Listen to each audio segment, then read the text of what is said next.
색깔 있는 인터뷰 시작하겠습니다. 이정현 전 청와대 홍보수석 그리고 김시곤 전 KBS 보도국장 간의 녹음 파일 파문이 여전히 식지 않은 채로 부유하고 있는 상황입니다. 이른바 이정현 녹음 파일 파문으로 박근혜 대통령의 지지율 하락했지만 국무회의에서 관련된 언급은 일체 없었습니다. 청와대 보도 개입 대상으로 지목된 KBS는 연일 소극적인 보도 태도로 일관하고 있는 상황입니다. 어제에 이어서 오늘도 이정현 파문을 이어가도록 하겠습니다. 더불어민주당 공정언론특위 총괄간사를 맡고 계신 김성수 의원을 모셨습니다. 의원님 어서 오세요. 네, 안녕하세요. 네, 팟짱의 첫 번째 출연이세요. 네, 첫 번째 출연입니다. 네, 제가 사실 더불어민주당 공보실에 갈 때마다 대변인을 붙잡고 제가 여러 가지 민원 청탁을 많이 드렸었는데 국회의원에 당선되시고는 처음 출연을 하신 것 같습니다. 네, 어떠세요? 이렇게 오마이 TV 팟캐스트 팟짱에 출연하셨는데 전반적으로 분위기나 상황이나 좀 어떤 것 같으세요? 분위기 생각보다 훨씬 좋네요. 아 그래요? 네. 아니 어떤 수준 생각하셨는데? 난 뭐 이렇게 거창한 세고? 스튜디오 뭐 이렇게 있는 줄 몰랐어요. 근데 이게 제목이 색깔 있는 인터뷰네요. 네, 색깔 있는 제가 별로 색깔이 없는 사람이라서 자주 나올지는 모르겠어요. 예. 더불어민주당 팟캐스트도 하셨잖아요. 네, 했었죠. 일주일에 한 번씩. 네. 이제 그건 안 하는 건가요? 그렇죠. 네. 대변인들끼리만 뭐 시즌 2나 뭐 이런 거 준비하지도 않으시고 그냥 넘어가는 건가요? 그거 제가 보기엔 팟캐스트 하기에는 대변인들이 나오는 건 그렇게 적절치 않아요. 그래요? 예. 왜냐하면 뭐 이게 민감한 사안들이 많은데 그 대변을 해야 되니까 한쪽 얘기만 일방적으로 좀 해야 되는데 그 방송을 이끌어 나가기가 쉽지 않더라고요. 그래요. 네. 예. 역시 기자 출신이시라 일방적으로 무언가를 전달하는 것에 대해서 상당히 부담을 느끼시는 것 같습니다. MBC 보도국장 하셨고요. 네. 그리고 더불어민주당 상근 대변인도 하셨고 이제 20대 국회 비례대표 의원 되셨는데요. 네. 기자 시절과 정치인 좀 비교를 해보면 좀 어떠세요? 어떤 차이가 있는 것 같으세요? 기자나 정치인이나 똑같다 이렇게 얘기하시는 분들도 계신데 의원님은 좀 어떤 것 글쎄요, 같으세요? 저도 아직 차이는 잘 못 느낍니다. 근데 물론 책임이 이제 무거워진 거는 느끼죠. 이게 기자는 아무래도 이제 밖에서 이제 비판하고 이제 그런 지위에 있었다면 이제는 본인이 스스로 책임을 져야 되는 자리니까 이제 위치가 좀 바뀐 것인데 하고 있는 행태랄까 이런 제가 그 일상은 뭐 크게 변한 것 같지 않고요. 그래요. 예. 취재하거나 이러진 않으시잖아요. 취재도 하십니까? 궁금한 건 취재하는 건 여전히 마찬가지예요. 궁금한 게 있으면 취재를 해야죠. 네. 상임위를 미래창조과학방송통신위원회를 선택하셨어요. 네. 원래 가고 싶었던 상임위였나요? 아니 갈 데가 여기밖에 없는 거죠. 왜 제가 MBC 기자? 방송 기자 출신이고 네. 그리고 제가 여기 국회 정치판에 들어온 이유도 네. 그 이른바 이제 MBC 사태 때문에 들어온 거고 그러면 그 문제를 해결하려면 제가 미방에 가는 길 외에는 없는 거죠. MBC 사태를 해결하기 위해서 정치판에 들어왔다 이런 말씀하셨는데요. 네. 지금 앞서 말씀드린 대로 공영방송 위기로는 이미 제기된 바 굉장히 오래된 일인 것 같습니다. 사실 이명박 정부 때부터 방송 장악 문제가 제기가 됐었던 건데요. 네.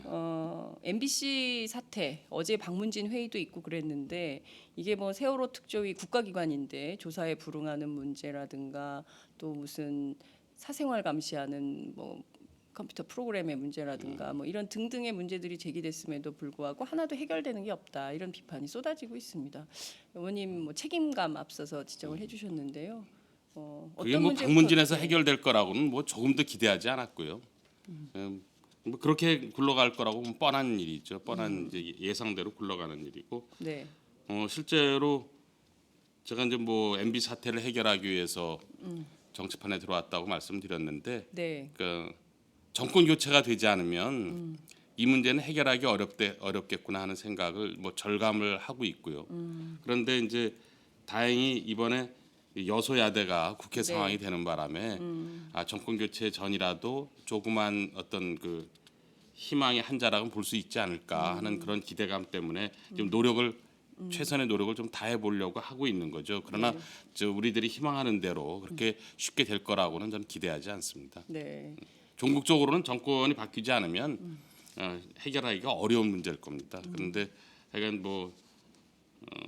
그래도 희망을 갖고 노력은 해봐야죠. 지금 또 여소야대로 여건도 많이 좋아졌고 그리고 특히 뭐 오늘 다루고자 하는 이정현 이런 녹취록 같은 게 네. 결국은 공영방송을 이대로 지배 구조를 이대로 둬서는 안 되겠구나 하는 그런 거는 이제 국민들께서도 이제 충분히 이제 피부로 이제 느끼실 겁니다. 이제 그 동안에는 이 MB 사태가 지속되면서 약간의 그 피로감 같은 게 있었거든요. 그리고 네. 이제 워낙 살기가 팍팍하다 보니까 이런 문제까지 뭐 그렇게 크게 신경들은 안 쓰셨는데 그리고 이제 그런 기간이 이제 한 8, 9년 지나오다 보니까 네. 이제 뭐 약간 지겨워하시는 그런 측면도 없지 않아 있어요. 아예 그런데 외면해 버리는. 네, 이제는 아예 관심을 갖지 않거든요. 네. 근데 이제 이정현 녹취록이 또 튀어나오면서 아 정말 저대로 둬서는 안 되겠구나. 이게 공영방송이라는 데를 어떻게 손을 봐야 되겠구나. 특히 그 지배구조 문제를 그런 것들은 이제 국민들께서 충분히 또 한번 깨달으셨다고 생각을 하고요. 그런 것들이 이 국회에서 20대 국회 초반에 어떤 이 공영방송 지배구조 개선을 하는데 좀 도움이 되지 않을까, 돌파구가 되지 않을까 그런 기대는 걸고 있습니다. 그렇군요. 지금 말씀해주신 대로 사실 이게 뭐 한두 해 전의 문제가 아니라 길게 네. 따지면 이명박 정권 초기부터 벌어진 사태죠. 그렇죠. YTN부터 시작해서 네. MBC, 뭐 KBS 이렇게 공영방송에 대한 언론 장악 문제가 제기가 됐었던 건데요.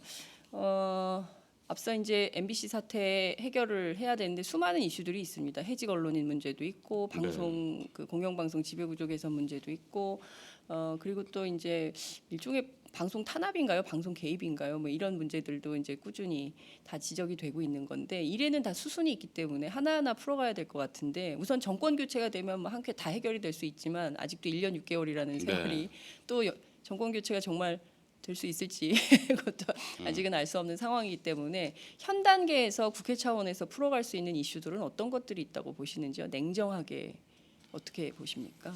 그러니까 저희가 이제 1차 목표로 세운 거는 네, 이제 공영방송 지배구조 문제입니다. 그게 네. 이제 왜 그거를 1차 목표로 세웠냐면 19대 국회 전반기에 방송 공정성 특위가 여야로 만들어진 게 있었어요. 네. 그때 이제 몇 달 동안 회의를 거듭한 끝에 여야 간에 최소한의 합의를 했던 부분들이 있습니다. 그게 이제 의원들 간에는 합의가 잘 안 되니까 네. 결국 여야 그러니까 새누리당이랑 그때 당시에 새정치민주연합에서 각각 자문교수단을 5명씩 추천해서 그 자문교수단이 회의를 거듭했어요. 근데 거기서 나온 결론이 아 이게 지배구조라는 게 이제 다른 게 아니라 그 구성하고 있는 이사회의 구성 문제, 네. 그다음에 사장 선임 절차, 요거 두 가지를 이제 우리가 지배구조라고 얘기하는데 네. 요 문제만은 좀 해결을 해야 되겠다는 게 양쪽 자문교수단의 일치된 의견이었습니다. 그래서 거기 나왔던 안이 이제 여당이 7, 야당이 6, 그러니까 7대 6의 구조로 추천을 하고 네. 그다음에 사장 선임할 때는 특별 다수제. 그래서 최소한 상대 측이 비토하는 인물은 사장이 될 수 없도록 하는 최소한의 장치는 있어야 되겠다. 그런 특별 다수제라고 하는데요. 3분의 2 찬성으로. 네. 그거 두 가지는 합의를 봤어요. 그러니까 뭐 저쪽 여당 새누리당. 쪽에서 추천한 교수들도 예. 그런데 합의를 봤는데 그 여당 새누리당 측에서 아 이건 좀 받기 어렵다 그래서 이제 이게 관철이 안 됐어요. 법제화는 안 됐는데 그래서 그런 경험도 있고 해서 일단 지배구조 개선 문제를 1차 목표로 그러니까 그 부분에 대해서는 사실은 MBC에 있는 그 많은 지금 어려움을 겪고 있는 이제 동료나 이제 친구들이 네. 불만이 많아요. 그러니까 이런 거죠. 한번 정권 바꿔서 그 싹 쓸어놓고 그리고 다 한 번에 해야 되는데 이게 그런 정도로 하면 네. 결국은 개혁적인 인사가 오기 사장이 어렵다. 되기는 어려운 구조죠.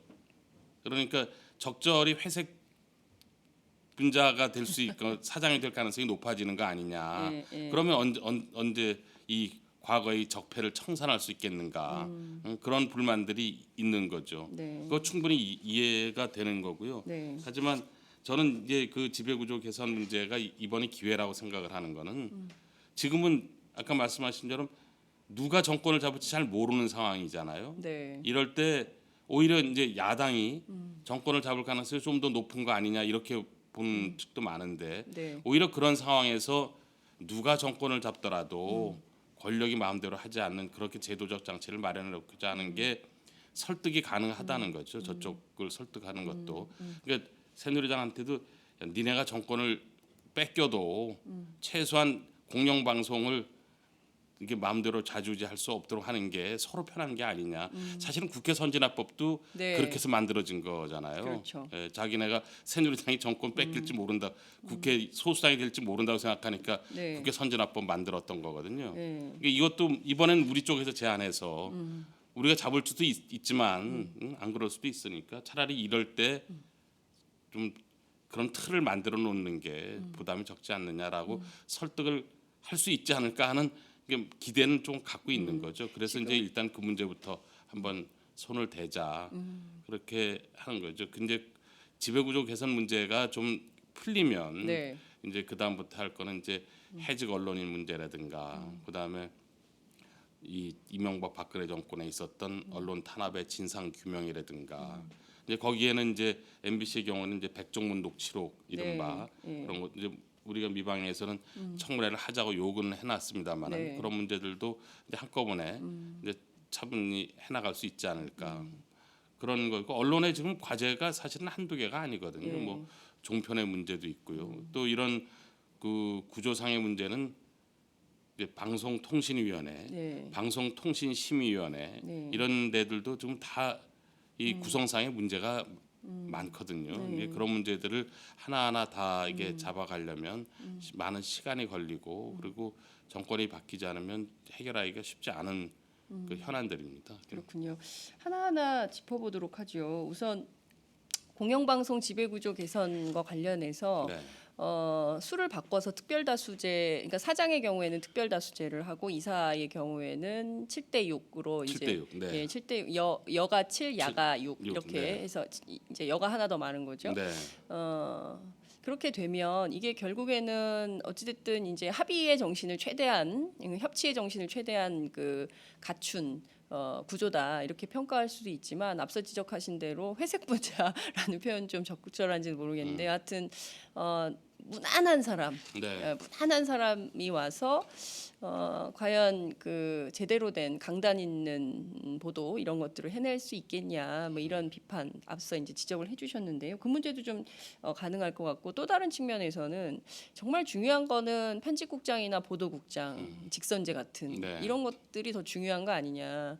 그리고 아예 탄탄한 구조를 만들어야 어떤 외풍에도 흔들리지 않는 조직 이런 게 되는 거 아니냐 이런 얘기도 합니다. 그런 건 좀 어떻게 보세요? 근데 저희가 이 법을 이제 사실은 거의 다 만들었어요. 네. 지금 다 만들어 놨는데 네. 이 법 만들려고 이제 그동안 회의를 여러 차례 했습니다. 이제 언론 노조 측도 만나고 각 그 MBC, KBS, 이제 뭐 EBS 뭐 각 노조의 책임자들도 만나고 네, 네. 학계 인사들도 만나고 하여간 쭉 얘기를 들어봤는데 네. 이게 뭐 제가 특정인을 거명해서 그렇습니다만 이게 김재철이라는 특이한 분한테 워낙 뒤어서 그 하여간 여러 가지 장치를 만들려고 하고 있어요. 사실은 이게 언론 노조나 네. 나와서는 이게 절대로 흔들릴 수 없도록 막 이중 삼중의 장치를 마련하고자 하는데 네. 그게 이제 저쪽에 상대가 있기 때문에 네. 한꺼번에 이 법을 만들기가 쉽지 않거든요. 그래서 이제 1차적으로 하여간 첫 발은 내디디자. 그래서 이제 7대 6의 특별다수제를 이제 들고 나왔던 거고 네. 그 법안에는 조금 전에 말씀하신 것처럼 이제 보도국장의 직선제 문제라든가 이런 문제들도 굉장히 중요하기 때문에 네.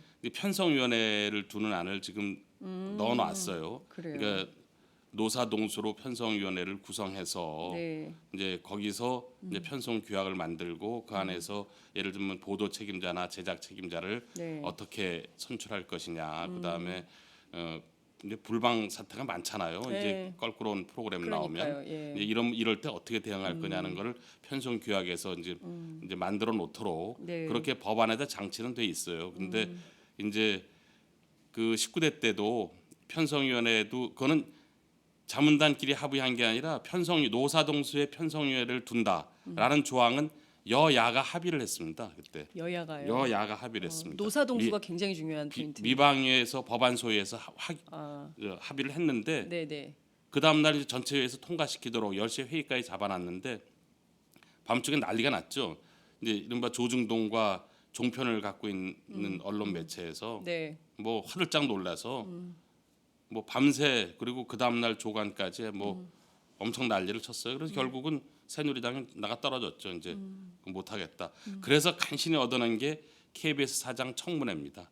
그거 하나 얻어내고 이제 유야무야 됐던 거예요. 그래서 이제 편성위원회 안이 이제 우리 법안에 들어가 있는데 네. 또 난리 칠 겁니다. 이제 또 종편에서 뭐 방송의 자율성을 뭐 침해한다든지 뭐 여러 가지 이제 논리를 내세워서 이 편성위원회를 두는 것만이 아니, 이게 왜 실제로 좀 자율성을 보장해 주는 거 확보하기 아니- 위해서 예. 그러는 건데 예. 이제 경영권을 침해한다 뭐 이런 식의 얘기를 하겠죠. 예. 그러니까 방송은 그러니까 굉장히 잘못된 건데 방송은 이제 경영진이 책임지고 한다는 그런 생각이 강한 거죠. 방송 종사자가 또 그 방송 자율성의 한 당사자이거든요. 그럼요. 예. 그런데 이제 한쪽에서만 우리가 책임지고 한다 이 생각만 강한 거죠. 그러니까 이제 노사동수의 편성위원회를 구성한다 그러면 이제 또 난리를 칠 겁니다. 이제 그거 돌파하는 일도 쉽지 않을 네. 거예요. 근데 참 그렇습니다. 이게 보수 언론의 영향력이 상당히 센가 봐요. 그래서 다 된 밥에 늘 코가 빠지는 격으로 이렇게 해서 마지막 막판에 막 조중동이 흔들어대서 안 됐다 이런 것들이 되게 많았던 것 같아요. 우리 정치사를 쭉 놓고 보면 그렇죠. 지금 뭐 대표적으로 우리가 이제 뭐 기울어진 운동장이라 네, 그러는데 예. 한쪽 진영의 소리가 너무 크니까요. 거기다 뭐 이제 종편까지 생기면서 굉장히 힘들어졌죠. 그런 부분에 대해서. 근데 그러니까요. 뭐 그렇게 일방적인 목소리를 내도 총선 결과를 보면 국민들이만 깨어 계시면 네. 또 다른 결과를 얻을 수 있는 거니까요. 그러니까요. 예전에는 조선일보가 힘이 세면 네. 그 MBC가 막강하게 있어서 버텨주고 사람들이 그렇게 MBC를 사랑한 이유가 있는데 요새는 보면 MBC나 조선일보나 별 차이가 없다 이런 걱정들을 하고 있는 것 같습니다. 차이가 없는 게 아니라 MBC가 훨씬 더하죠. 아, 조선일보보다 MBC가 더하다고 보십니까? 네. 아, 제가 보기에는 훨씬 더하는데. 전직 MBC 기자가 보기에 조선일보보다 더한 MBC가 됐다 이렇게 보시는 모르겠어요. 거군요. 저는 요새 뭐 MBC 뉴스를 보질 않기 때문에 아니 MBC 보도국장 출신이 MBC 뉴스를 안 보신단 안 본 지 말입니까? 오래됐어요. 아 그래요? 예. 보면 가슴이 아프거든요. 보면 가슴이 아프. 저희가 이제 이 문제 편성위원회 노사동수로 편성위원회에서 편성규약을 만들어서 하면 이 상당히 센 법조항이 될 수 있겠다 이런 판단이 좀 드네요. 이 정도까지 발전할 수 있다면 그래도 언론 환경이 상당히 좋아질 수 있다 이런 생각이 좀 들고요. 해직 언론인 문제라든가 이 문제는 좀 시간이 더 많이 걸릴 거다 이렇게 보시는 거죠. 그러니까 사장이 정상적으로 들어오면 네. 이제 문제가 풀리는 거죠. 지금 해직 언론인들이요.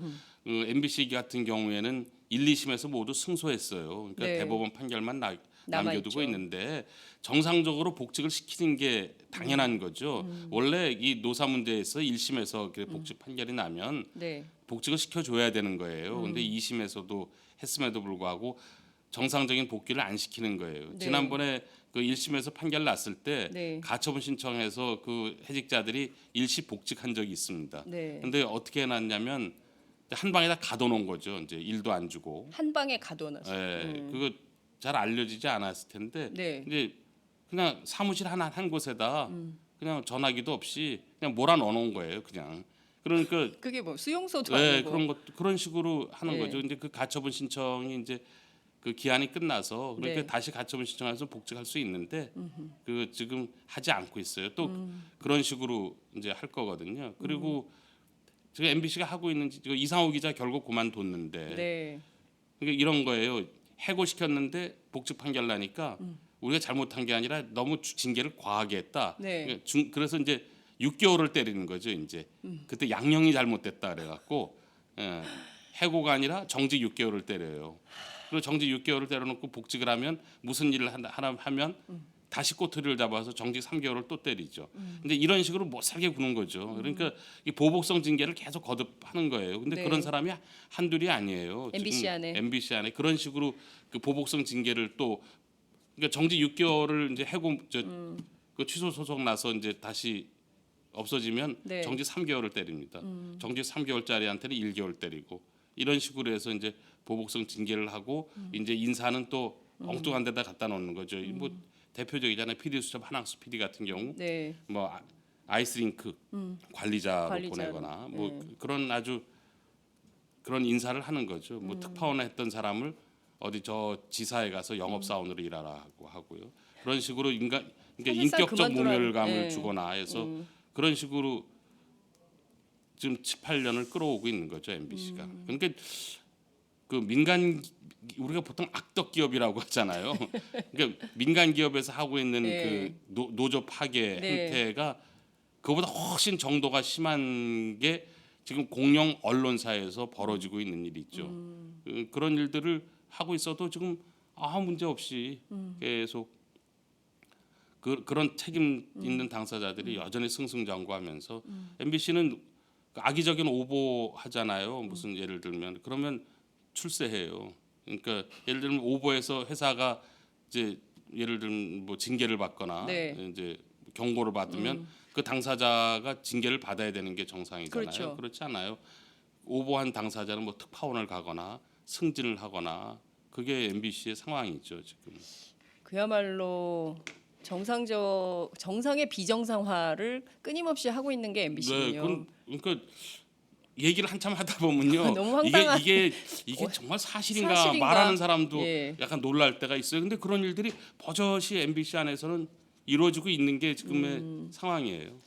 참 끔찍한 일입니다. 그 말씀하신 내용을 좀 들어보면 그 19대 국회는 뭐 힘이 없어서 야당이 뭐 수가 적어서 불가능했지만 20대 국회가 들어선 마당에 16년 만에 여소야대 국면이 됐다는데 네.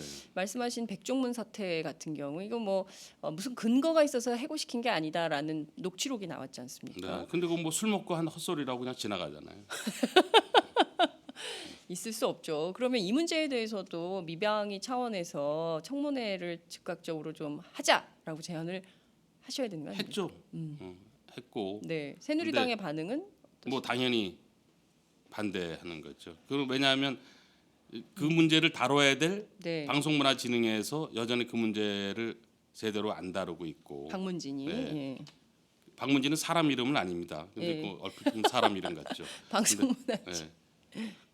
재단이죠, MBC. 네, 그런 데가 있는지도 몰랐어요. 대부분의 국민들은. 근데 굉장히 유명한 기관이 됐죠. 네. 박문진이라는 데가. 그러니까 그 엄청난 일들을 하고 있어요. 박문진이 지금.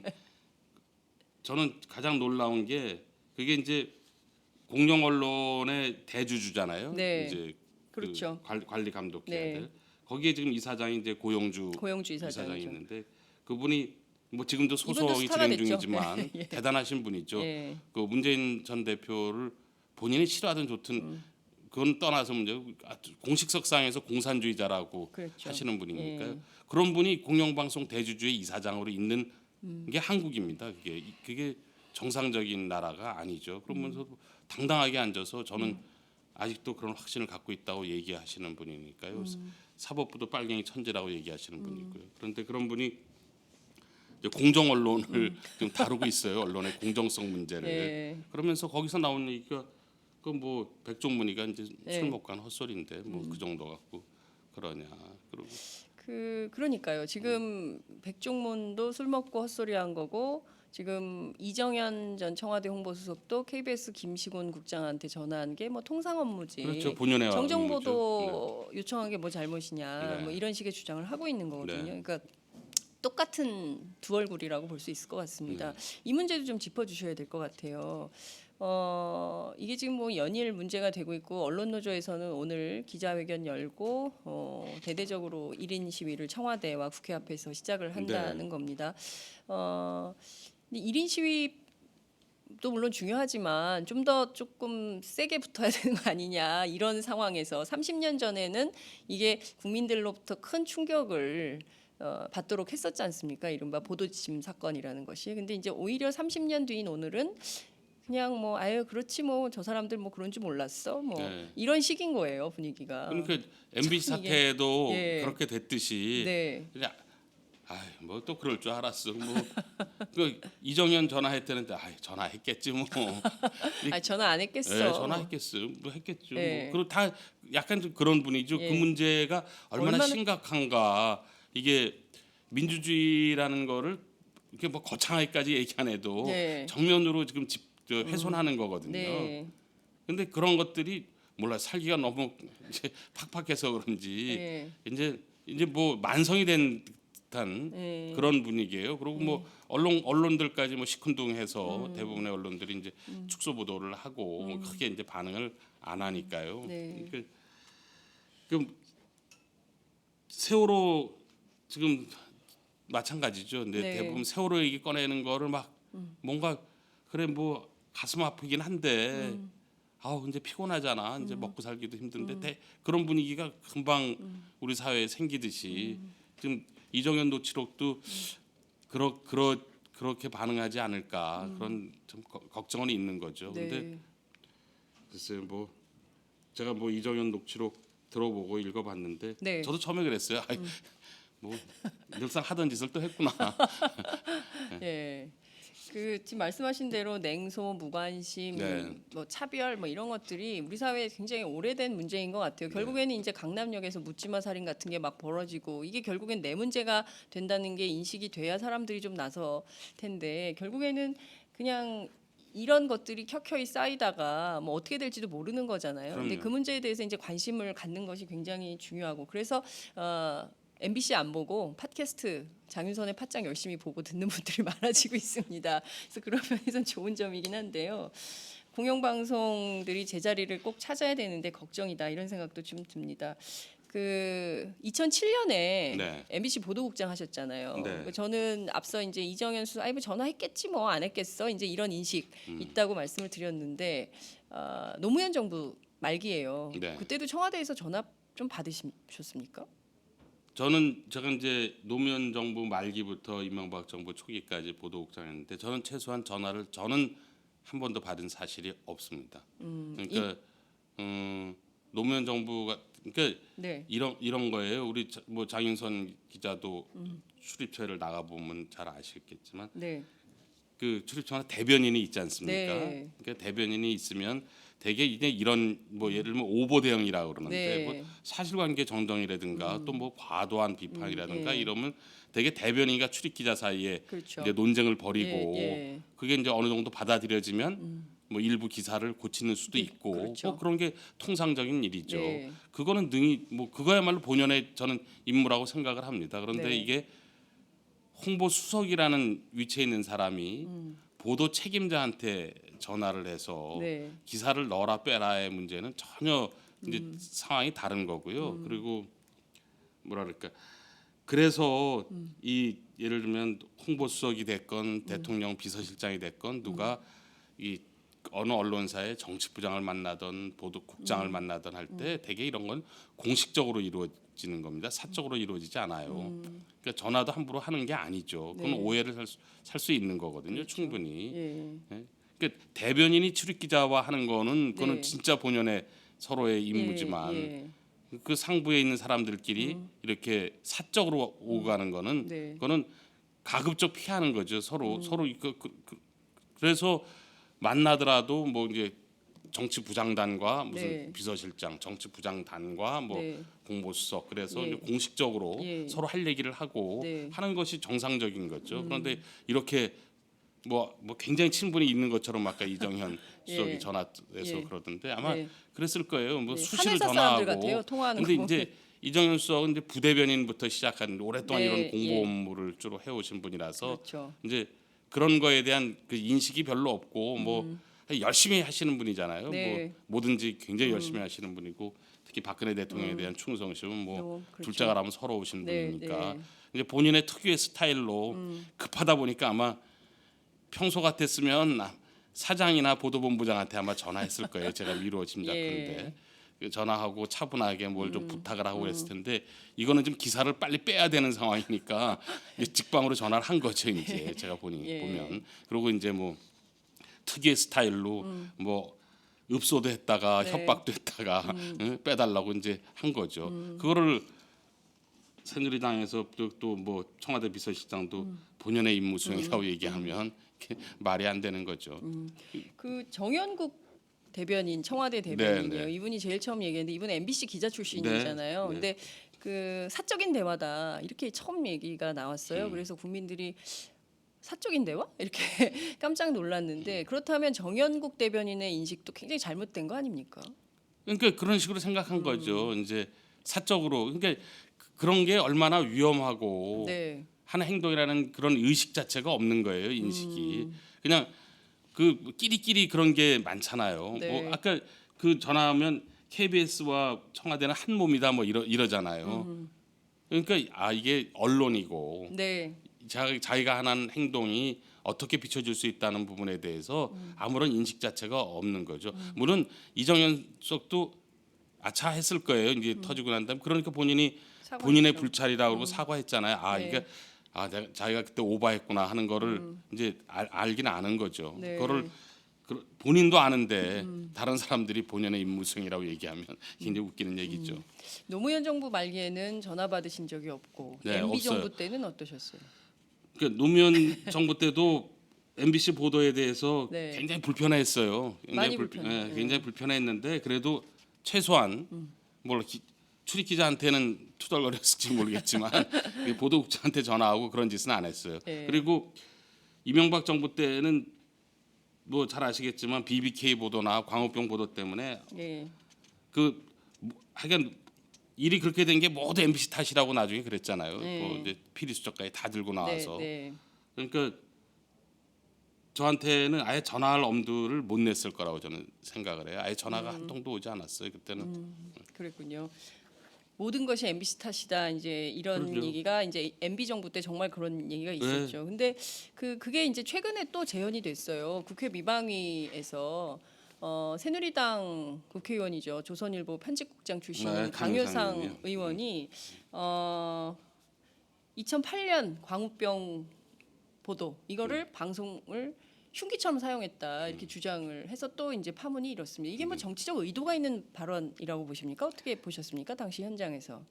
제가 이제 이 문제 제기는 했는데 네. 그거는 당시 제가 보도 책임자였고 네. 이제 강효상 의원이 뭐 그 발언 끝난 다음에 저한테 자기가 아차했다고 뭐 약간 사과했어요? 사과는 했는데 아. 뭐 저는 뭐 강효상 의원 평소에 잘 아는 예. 이제 기자 출신이고요. 근데 예. 그 조선일보는 그 광우병 사태 때 약간의 트라우마가 있어요. 그때 그 시위대들이 이제 조선일보 아웃 붙이고 네. 막 조선일보에 안티조선 뭐 그랬었죠. 네, 그 네. 부분에 대해서는 상처를 많이 받고 있어서 뭐 그거는 제가 이제 좀 나름대로 이해는 하는데 네. 이제 그거를 광우병 보도를 뭐 놓고 흉기라고 표현한 거는 그거는 저 개인에 대한 명예훼손이고 네. 당시 있었던 MBC 모든 우리 기자들에 대한 명예훼손이고 네.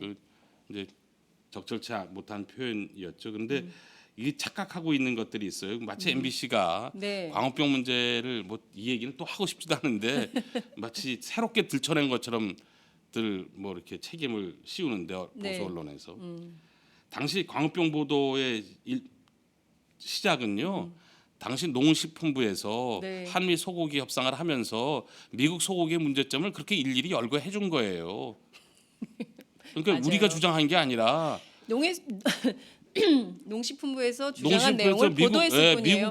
미국 소고기를 수입하지 않아야 될 제 기억에 뭐 이유가 무지하게 많았어요. 그거 보도한 겁니다. 그거. 네. 니네가 이렇게 주장하지 않았냐? 근데 왜 네. 갑자기 이게 깨끗한 맛있는 소고기가 됐냐?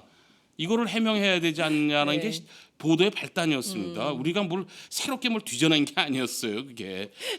네. 이게 다시 새로워요. 그때 2008년으로 그래서 돌아간 저는 약간 기분입니다. 어이가 없었어요. 네. 아니 그때 당시 국장이 네. 한미 소고기 협상 당사자였던 농식품부 국장이 네. 그거를 기자회견하면서 주장했던 거거든요. 네. 그런데 그렇게 주장해놓고 어떻게 이렇게 되냐 설명을 하라 했더니 그건 협상용이었다. 이게 나중에 그렇게 얘기를 하는 거예요. 협상용이었다고 얘기를 하는 거예요. 그거를 처음에 보도한 겁니다. 처음에 네. 보도는. 네. 그런데 해명이 딱 떨어지지 않으니까 자꾸 추가 보도를 하게 된 거죠. 그렇죠. 그럼 의혹이 나는 생기니까. 뭐가 잘못했는지 이해가 안 돼요. MBC는 사실 보도를 했을 뿐이고, 네. 그리고 그거에 대한 판단은 국민들이 했을 뿐이고, 실제로 그런 거죠. 원인 제공은 이명박 정부의 식품 수산 뭐해서 한 거죠. 이명박 정부가 한 겁니다. 이명박 정부 네. 자업자득이네요. 자업자득이죠. 네. 그거 한미 소고기 협상 빨리 그때 이명박 대통령이 미국 방문했잖아요. 네, 네. 거기 가서 자기가 이제 국빈 방문했는데 그때 사인하고 오려고 서두르라고 지시한 거죠. 그 바람에 이제 허둥지둥 이제 더 이상 막지 못하고 사인한 거예요. 그러니까 네. 갑자기 이제 깨끗하고 맛있는 소고기가 된 거죠. 싸고 맛있는 소고기가. 네. 그렇게 둔갑을 했으니 이거를 우리가 보도를 납득이 해야지. 가느냐라고 지적을 한 것뿐이에요. 예. 그리고 마치 무슨 MBC가 없던 일을 꺼내서 들어서 광우병 보도를 키운 것처럼 얘기를 하는데 그건 네. 저는 이해하기 어려워요. 네, 여러분 팟짱을 통해서 김성수 의원께서 8년 전 기억을 다시 또 말씀을 해주시는 것 같습니다. 그 다른 거 다 떠나서 이게 국회는 기록이 남는 거잖아요. 네. 그 상임위 회의는 그러면 개인적 차원에서 그냥 사과할 문제가 아니라 강효상 의원이 이 문제를 국회 차원에서 다시 한번 얘기를 하고 넘어가야 되는 것은 아닐까요? 그래서 뭐 그 오회의 때 다시 네. 그 문제를 제기했고 네, 뭐 본인도 그 문제에서 약간의 해명을 해서 일단 저도 뭐 첫 국회고 그 문제를 갖고 더 이상 뭐 회의를 공전시키거나 뭐 그럴 생각이 별로 없어서 그냥 넘어갔는데 네. 하여간 그렇습니다. 그러니까 그 제가 이제 피리수첩 얘기를 한 번 더 하자면 네, 이제 마치 광우병 모든 사태의 원인이 피리수첩에 있는 것처럼 얘기하고 오랫동안 재판도 하고 결국은 다 무죄로 끝나긴 했습니다만은 그럼에도 불구하고 지금도 피리수첩하면 광우병 보도의 이제 원흉인 것처럼 네. 그렇게 얘기를 하잖아요. 근데 피리수첩이요 그때 사람들이 많이 보는 프로그램이 아니었어요. 그래요? 지금 피리수첩 되게 한참 유명해- 잘 나가다가 예. 그때는 피디수첩이 시청률이 굉장히 많이 떨어져 갖고 예, 제 기억에 한 5% 정도의 시청률이었을 거예요. 굉장히 그 별로 반향이 없는 프로그램이었는데 5%면 잘 나오는 거 아닙니까? 아니, 요새 그때 종편은 다 1% 미만이던데. 그때는 뭐 MBC 피디수첩 잘 나갈 때는 굉장히 높은 시청률 두 자릿수 이상의 시청률을 하고 그랬어요. 그런데 네. 피디수첩을요 본 사람 별로 없어요.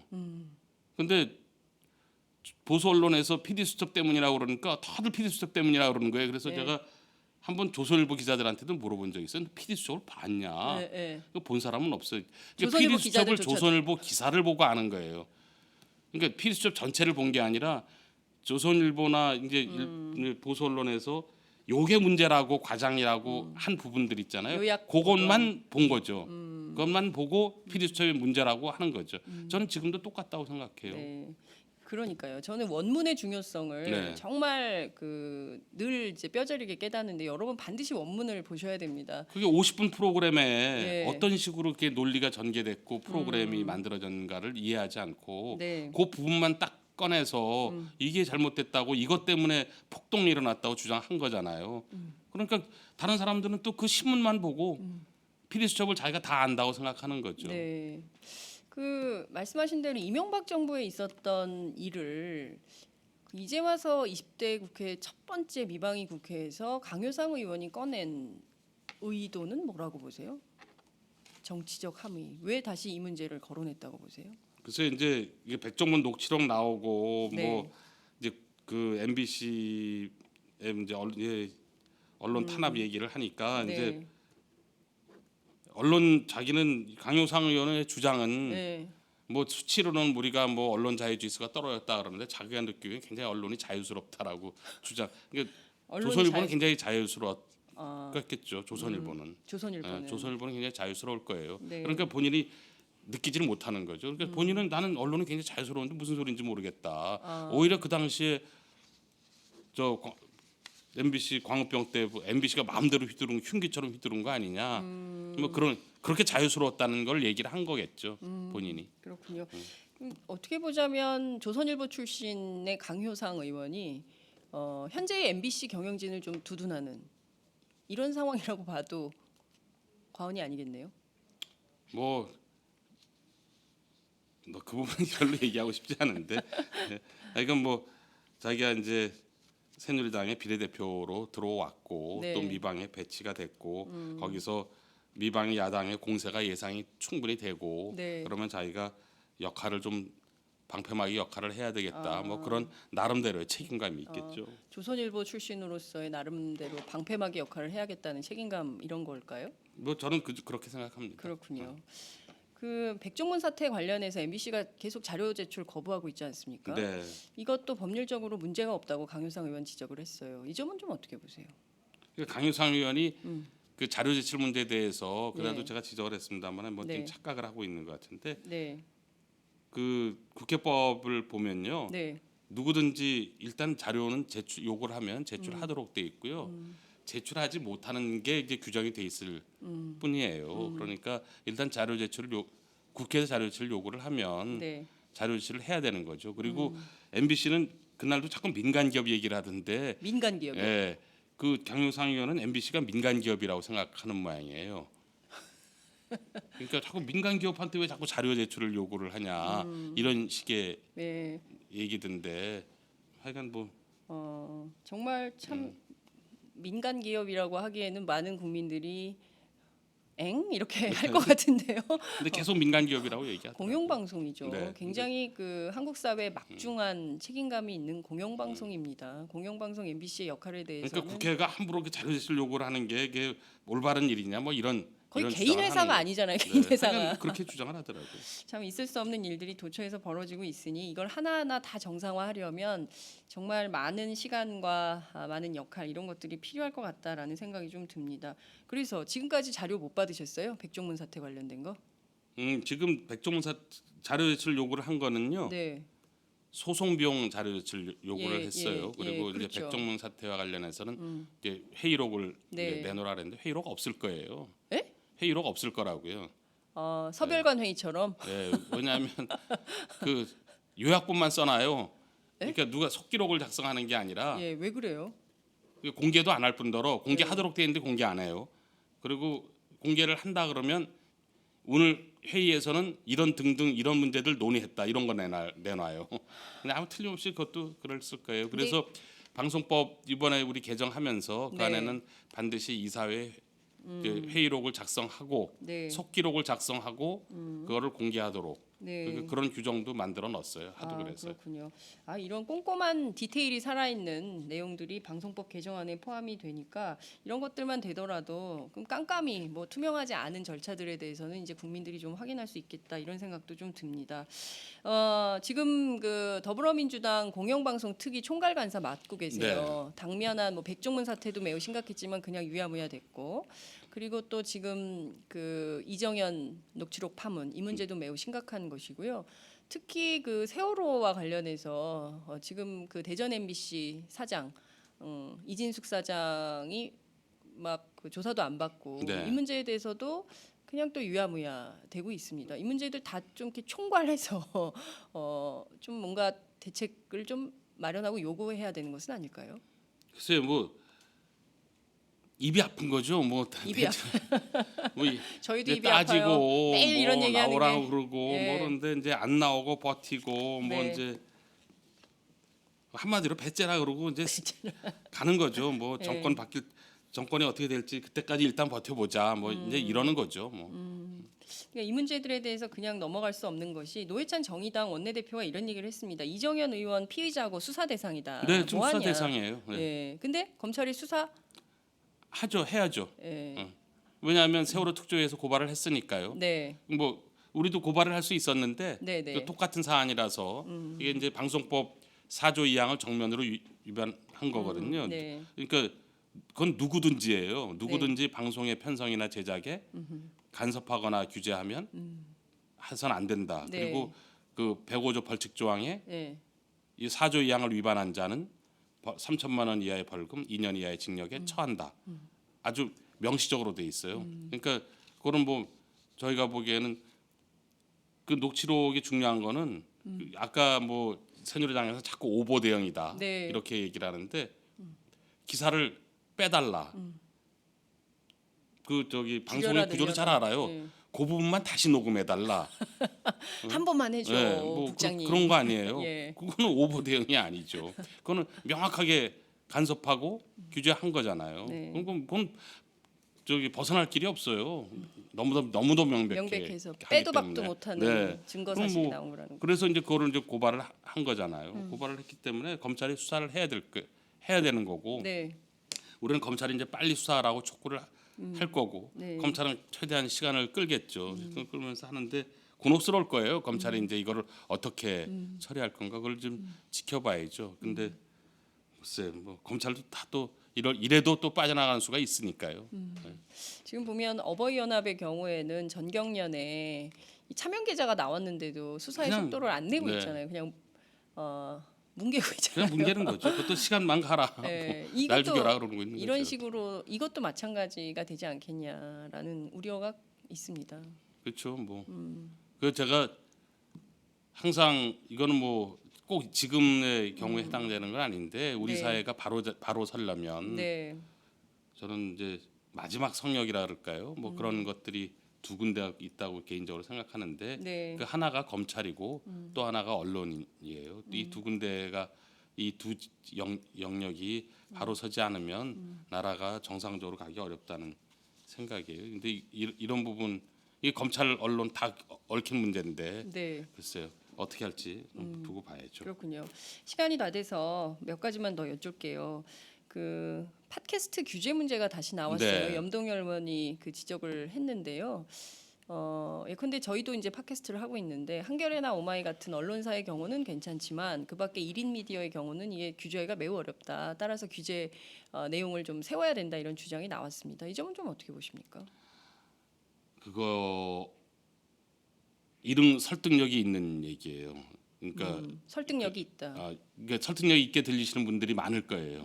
왜냐하면 그 1인 미디어들이 그러니까 예를 들면 뭐 비속어를 남발하거나 저기 외설적인 표현을 하거나 네. 그런 폐해들을 지금 많이 지적들을 하잖아요. 그러니까 이런 건 문제 있는 거 아니냐라는 문제 의식을 가질 수 있어요. 저는 가질 수 있다고 생각하는데 기본적으로 이런 문제는 표현의 자유나 언론의 자유라는 큰 틀에서 일단 이 문제를 바라봐야지 네. 이걸 자꾸 규제라는 측면에서 바라보는 거는 바람직스럽지 않아요. 그러니까 예를 들면 그게 음란한 내용이었다거나 사실과 다른 내용이었다거나 네. 명예훼손의 내용이었다면 다른 법으로 충분히 처벌이 가능하거든요. 네. 그러니까 그걸 그렇게 접근해야지 그것 자체를 또 규제하겠다, 심의하겠다고 들어가는 거는 이거는 언론의 자유의 문제랑 이해가 충돌할 수 있죠. 그러니까 그런 부분들은 유념해서 들여다봐야지 이렇게 즉흥적으로 이건 정말 이런 방송에 나가도 돼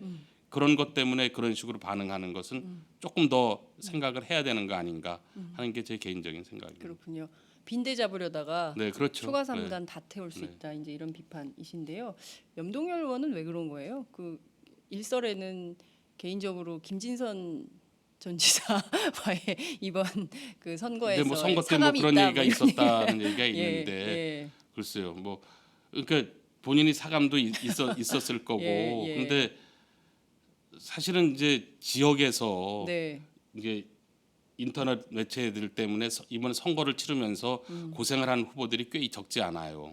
그건 분명히 문제가 있는 건 사실이에요. 특정 후보를 일방적으로 편들거나 네, 그러면서 이제 선거에 영향을 미친 그런 사례들이 있는데 네, 그건 어쨌든 다른 방식으로 이제 처벌하거나 그렇게 해야지. 네. 근데 이제 그런 분들은 그럴 거예요. 이제 피해를 당하고 난 뒤에 사후 약방문 그러니까요. 아니냐. 나는 네. 선거 떨어졌는데 응? 선거 떨어진 다음에 그 처벌하면 뭐 하냐. 선거 되돌릴 거냐. 네. 이제 그런 거 있어요. 그거 분명히 있는 거는 사실인데 네. 하여간 그거는 뭐 그 자율 규제를 한다든가 네. 뭐 하여간 다른 방법으로 접근을 해야지 이거를 하여간 언론의 자유 문제랑 상충돼서는 곤란하다는 게 제 생각이에요. 그렇군요. 좀 이렇게 확실하게 구분해서 문제를 보고 판단은 제일 중요한 건 표현의 자유, 언론의 네. 자유 아닌가 싶습니다. 그 관점에서 잘 상식적으로 처리될 거라고 보고요. 당내에 이제 두 가지 현안이 있는데요. 하나는 이제 서영교 의원이고 다른 하나는 조홍천 의원입니다. MBC 간부 성추행 발언. 그건 굉장히 실수한 거죠. 예, 이 문제에 대해서 이제 그 면책 특권을 논란까지 이렇게 가고 그게 있는 건데요. 면책 특권으로 튀는 거는요. 저는 굉장히 어떻게 보세요? 이상한 방향으로 가는 거예요. 여기에도 뭐 정치적 의도가 있다고 보십니까? 그럼 뭐 지금 그동안 새누리당이나 네. 새누리당이 지금 총선 끝난 이후에도 당내 문제로 뭐 엄청 여론의 지탄을 받고 있잖아요. 네. 그런데 상대적으로 우리 이제 더불어민주당은 이제 평온했어요. 평온하다가 이제 언론의 입장에서 균형을 맞춰야 되겠죠. 한쪽만 하도 터지니까 네. 이제 국민의당은 이제 김수민 의원 건이 터져서 또 네.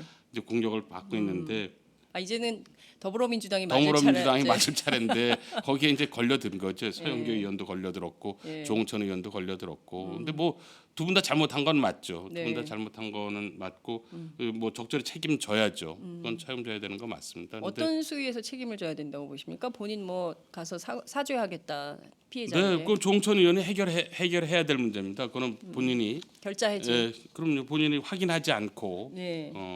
이제 발언을 한 거니까. 그리고 그거는 면책 특권 해당되지도 않아요. 본인이 그 사안을 이제 기자들한테 이메일로 다 배포하기도 했고 네. 그런 부분에 대해서는 뭐 적절히 책임을 져야 된다고 생각합니다. 그리고 본인이 그런 비판을 좀 감수하겠다는 생각을 갖고 있고요, 분명하게. 그러니까 서영교 의원의 건도 네. 글쎄